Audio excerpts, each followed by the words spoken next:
Shalom Obracha, mes chers amis, une histoire extraordinaire sur le Kiboud Avaim. Il était une fois un monsieur qui, Baruch Hashem, avait éduqué chez lui une fille qui était orpheline. Elle a grandi, classe CP, cours préparatoire, CE1, CE2, et comme ça elle a grandi, je tabarre chez Molara, jusqu'à ce qu'elle arrive au mariage. Comme elle était orpheline, c'est son père adoptif qui l'a mariée. Et il était très content le jour du mariage, il a fait une belle mitzvah, il a tout payé le mariage. Très bien, je tabarre chez Molara. Le soir du mariage, eh bien, il s'est dit, je fais une belle mitzvah aujourd'hui. Il a demandé à Kadosh Baruch Hu, voilà, Baruch Hashem, tu m'as été mezaké, tu m'as donné le mérite de faire une mitzvah, mais j'aimerais, comment on appelle ça, une petite bakasha. J'ai un neveu qui n'a pas d'enfant. Et j'aimerais bien que tu lui donnes un enfant, de même que moi j'ai, comment on appelle ça, fait grandir une enfant qui n'était pas la mienne.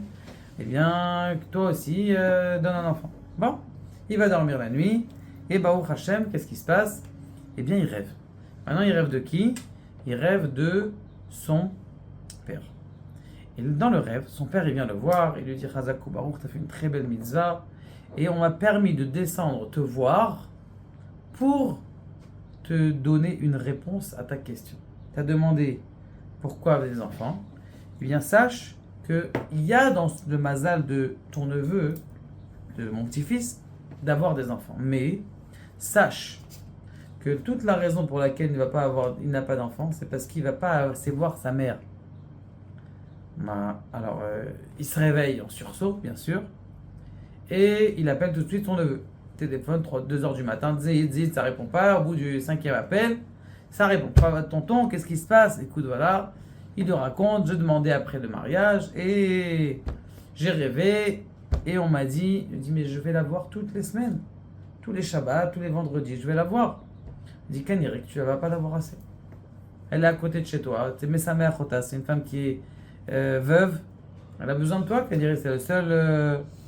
Qu'est-ce qu'il a fait, ce garçon? C'était pas un garçon, c'était déjà un rave qui donnait des cours, et c'est pour ça qu'il était pris dans la semaine. Il a pris sur lui d'aller tous les 2 jours voir sa mère. Et il est parti tous les 2 jours voir sa mère. Ça a pris 2 semaines, sa femme elle est tombée enceinte. 9 mois plus tard, déjà ils avaient un petit garçon. Pour vous dire combien des fois on a des yeshuot au bout de la rue. Tu juste vas voir ta mère, t'appelles ta mère, déjà tu as réussi des choses extraordinaires. Je suis sûr que toutes les mères elles vont envoyer ça à leur fils. Baruch Adonai Le'olam, amen.